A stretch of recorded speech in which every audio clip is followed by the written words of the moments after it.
YouTube? What's happening? Cigar Not Your Average Trucker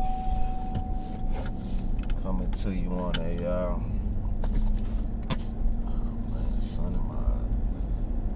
on a Saturday, man. November the 23rd. Just thought I'd shoot a quick video,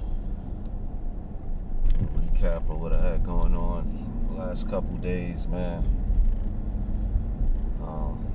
I told y'all in the previous video I'd hired another driver. I had a few videos back where there was people that couldn't drive manuals, found somebody that could drive a manual. I guess that was like a month ago, man. Dude ain't even last a month, man. He did so much bonehead stuff, it just, racks your brain, man. I'm one of them people, man. I walk around the planet. I know I ain't the smartest man ever born, but, I got more common sense than most, you understand? And as an employer, man, you realize that, there's a lot of people out here that just aren't the sharpest, knife in the drawer, you understand? I had this guy, he does so many, I could make a video, probably be an hour long, of all the mistakes he made in a 4-week span. Dude didn't even last a full 30 days, man. I ended up having to fire him last week for just stupidity, man. There's no other word, no other way to do it. And the thing is, you expect stupidity or silly actions from younger guys, you understand? But this dude is like 36. So it's like, yo, man, you in your 30s, all that foolishness should be, played out by now, man. I digress. You got guys that don't pre-trip your truck. You just wake up every day, turn the key, roll out. Ain't checking his fluids, none of that. Dude was riding with no freaking antifreeze in the freaking reservoir, and it's cold as crap last week. You understand? Then you got, what is that? In the span of, the less than 30 days he was working for me, dude went through 6 tires. You understand? And mind you, when I put him in the truck, it was all brand new tires on that truck. We not talking recaps, we not talking no used tires. These was all virgin rubber tires.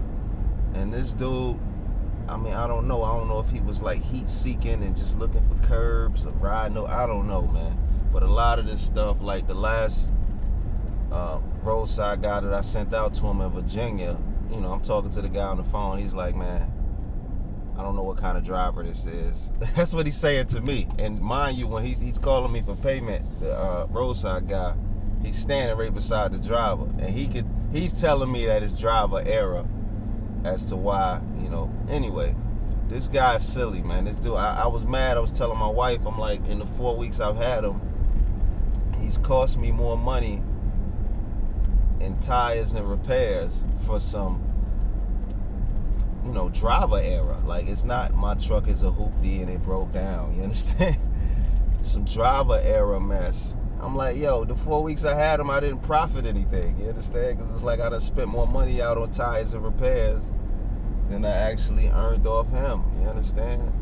Like, again, I could make a 20-minute long video about the silly stuff he did, man. The funniest thing was the first load he did by himself was a simple run that went from, North Carolina to South Carolina. He went from Mebane, North Carolina, which is like 120 miles from Charlotte, down to Martin, South Carolina, which is like, about 170, 180 miles from Charlotte, right? So how it works is with me, once you deliver a load, I text you your next load so you can go there. I give you all the info. And I even sent him a screenshot, so he got pickup location, time, pickup number, delivery location, time, blah, blah, blah. This fool, I don't know, attention to detail is important. This fool, he was supposed to pick up his next load somewhere in North Carolina, I forget the city, and then deliver it.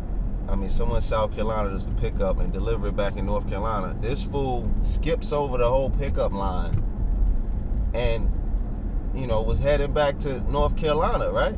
So I'm seeing this on my little tracker. I got trackers on all my trucks and trailers, and I see this fool's heading back this way, and I'm like, all right, well, his next pickup from south where he delivered at was like an hour from where he was. Get loaded and head back this way. And I'm looking at the time, I'm like, it's absolutely impossible that he did all that already. So I'm calling this fool. Mind you, his first delivery, this dude showed up 2 hours late, right? Dog ate his homework. I tell people all the time, when you're doing local runs, yeah, I got the Garmin truck GPS in all my trucks. However, I always tell people to fact check it with like Google Maps, because what the truck GPS will do sometimes is send you the longest way possible to get some freaking where. So I always say, like, cross-reference Google Maps with it, just to make sure it all makes sense. Anyway, this dude shows up 2 hours late, and he blames it on the truck GPS. Mind you, I send trucks to that location 3 times a week, and from Charlotte to that location is about 2 hours and 15 minutes. Took this dude 4 freaking hours to do that run, and it pissed me off. So here it is. I'm already not impressed by you because it's your first load and you showing up 2 hours late to deliver something. I'm giving you a pass because, hey man, you just started. Things happen, right? So anyway, not only does he show up 2 hours late to deliver that joint, then his dumb ass was, after he delivered, was about to deadhead all the way back to freaking Charlotte. And so I'm calling this dude like, yo, man, did you go to such and such and pick up the load? He was like, huh? I was like, yeah, did you go pick up your next load in such and such, South Carolina? He's like, nah, man, it say right here, I got an 8 a.m. delivery in Greensboro tomorrow. I'm like, my man, what the hell are you delivering, dog? Like, if you ain't went and picked nothing up, how you gonna deliver something at 8 a.m. in freaking Greensboro? He's like, oh. So this fool had to turn around to, head back to that freaking pickup, and he had already been driving 1 hour and 20 minutes. So that means this dude's not only wasting time, he's wasting my fuel. Let me order this food. Give me a second. Needless to say, dude wasting nothing but time and money. So in the course of 4 weeks, this dude was late 4 times. You understand? And, I don't tolerate that. I'm a small carrier, man, so the way that I'm able to charge what I charge is by guaranteeing good customer service, man. On-time deliveries, on-time pickups. And this bonehead dude was, affecting my reputation. But the last straw for me, pardon the video, man, I'm at this freaking Steak and Shake, man, picking up some pancakes. But anyway, the thing that ruined it for me with him is the other day it was like 20 degrees outside, and I let my, I give my drivers the option, my local guys, you can either park on the yard or, park somewhere close to you, where you live, that's safe, you understand? This dude drops my trailer on some side street and then parks my truck at this hotel facing like bushes and a concrete wall. So what that's telling me is, again, pre-tripping the truck's not important to you, because he parked the truck in a manner in which you can't even open the hood. So this dude calls me 5 in the morning, yo man, truck won't start, right? So I'm like, yo, have you tried this, and this? He's like, truck won't start. So he didn't answer the question. So I'm looking at tracking where he is, and I'm like, all right, he like 20 minutes from me. So, I jump up. I was in the bed, you understand? I had just did some work overnight, and I didn't even get home from work till 4 in the morning. You understand? And so I had just took a shower, got in the bed. I hadn't even been in the bed 30 minutes when this dude calls me, right? So I'm like, fuck it. I jump up, put clothes on, drive to where he is, and I see that my truck is nose deep in some bushes and a concrete wall behind the bushes. You can't open the freaking hood, right? So, I could check on my app. My app, the little ELD shows you how much battery you got, how much fuel, blah, blah, blah. So I know the battery's not dead. I know he not out of fuel. But when I try turning the key, it sounds like the truck is starving for fuel. So I'm like, bet. All it really need is a freaking prime and I can at least get it started. Then maybe we got an issue with my fuel pump, or maybe it's just cold as hell outside. Who knows? Can't open the hood, right? It's nothing to do. And he's in a punk ass Volvo, and this Volvo don't have the electric prime on the inside. You actually gotta, it's a button on the side of the motor to prime this shit with. Can't get to it because I can't open the hood because this asshole parks the truck nose deep in some bushes, right? So I end up having to call a freaking tow truck. Tow truck comes. He literally backs my truck up like 3 feet so I can open the hood.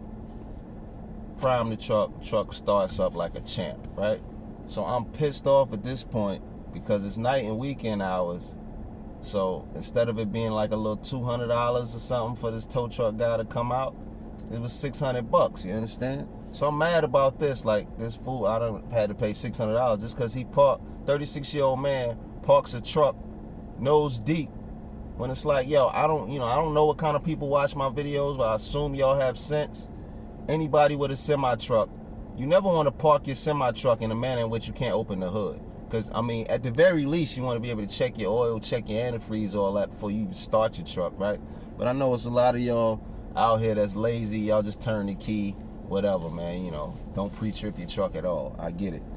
But common sense would tell you, never ever park your truck in a way in which you can't open the damn hood, right? And that just pissed me off. So, now that I got the truck running, I'm aggy with him. So I'm like, yo, man, just go home for the rest of the day. Ended up just taking my truck to the shop just to make sure, maybe the fuel pump was about to go bad. Why did my truck not start? You understand? Initially, right? So in the course of doing that, I ended up needing to replace the fuel pump and the accessory drive on that thing, and I had some EGR codes. Went ahead and let them knock that out. Anyway, my bill was like dumb high, man. But this dude calls me. This was on a Thursday. This dude calls me on a Saturday, right? Because the truck I ain't put the truck in the shop until, like midday Thursday. And they start working on it Friday, and it was ready like Saturday afternoon or whatever. I ain't pick it up till Monday. But that's needless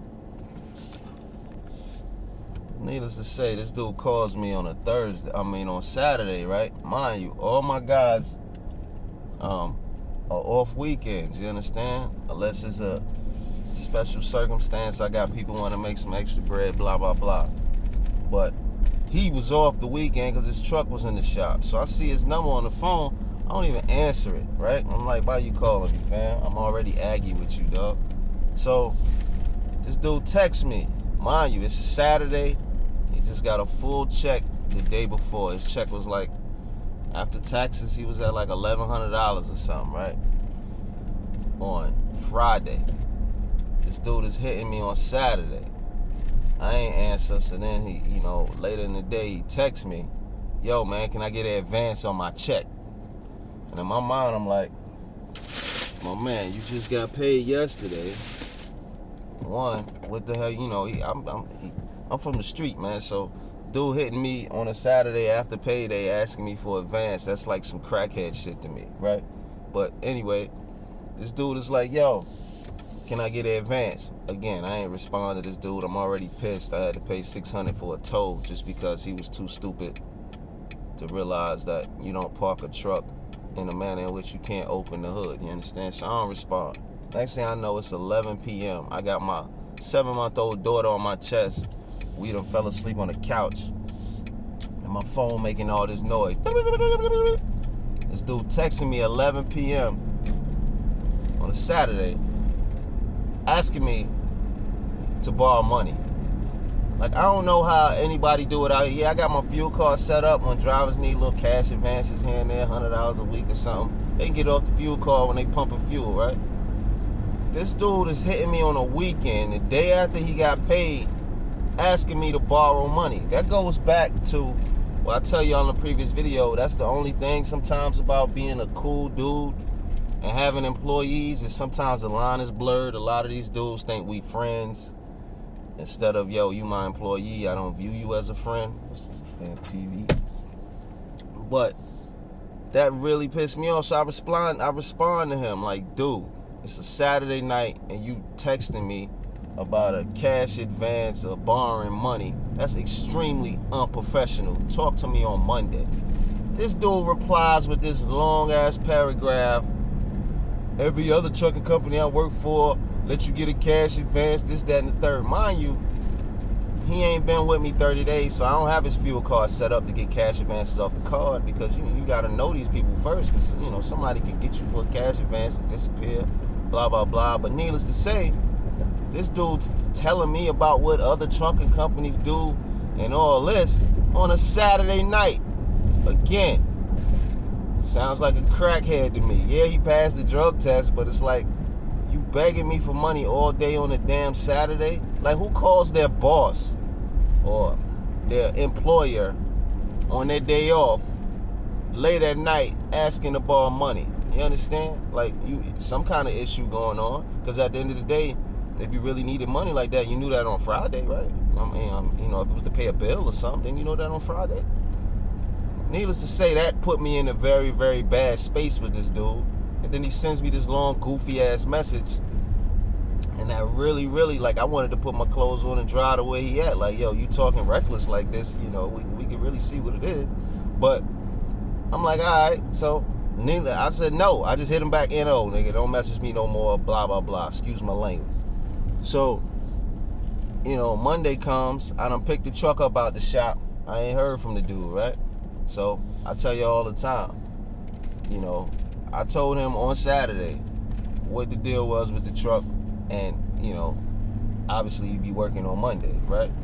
So Monday comes, I don't hear from dude, and I'm like, all right, I'm gonna just see when he gonna reach out. So, because if you can bug me on a Saturday about borrowing money, you can hit me on Monday asking me if your truck is ready. And mind you, I got other trucks. I could have threw him in my day cab just so he can earn money. He's just a local driver, right? Monday come, I don't hear from him. Tuesday, Wednesday, Thursday. Then he hits me Friday, this past Friday. Is the truck ready? And I'm like, yeah, man, truck been ready since Monday, but I ain't heard from you all week. Then he sends me another long-ass girly text message where other trucking companies I work for would have texted me and told me that the truck was ready. And my response is, yo, if you can hit me on a Saturday asking to borrow money, you could have hit me on Monday to ask me if your truck was ready. I ain't heard from you all week. You understand? And after your long-ass girly message, hey, I don't know if you quit. I don't know if you ain't feeling me no more. I don't know what it is. All I know is because of you, my truck was in the shop in the first freaking place. Because of you, I could go on and on. Like, this messaging back and forth was so goofy. I was just like, yo, homeboy, find another job, man. Me and you not compatible. You late all the time. You do goofy mess. I didn't tell y'all about the time he was doing the drop and hook. I tell him to pick up trailer 556-314. He pulls up. He messages me. It's 3 in the freaking morning. Yo, man, I don't see trailer 556-314. Mind you, I got tracking. I pull up my tracking, and he's literally standing beside the trailer according to the tracking, right? So I'm like, look, man, there's two trailers parked parallel to each other. One is 635-817. One is 556-314. I see that the trailer's there, and I see that you're there. Look to your right. He was like, oh, shit, I ain't even noticed that. He ain't noticed a big white 53-foot trailer standing directly beside him. Instead, he calls his boss, asking where the trailer is. Grown-ass man, 36 years old. Again, I could go on and on about the bonehead things he did in a freaking 4-week span. Needless to say, I fired this dude, and he just bombarded my phone with long, girly text messages. And then got the nerve to say I wasn't man enough to fire him in his face. He says this, you weren't even man enough to fire me in my face. No doubt. So I'm like, all right, fam, well, I'm headed to the yard right now. You can come by the office right now, and I can fire you to your face right now if that's what your life like. You understand? Since you want to talk this tough guy talk because you silly. And it's just mind-boggling, man. I know this video is long and it has no purpose.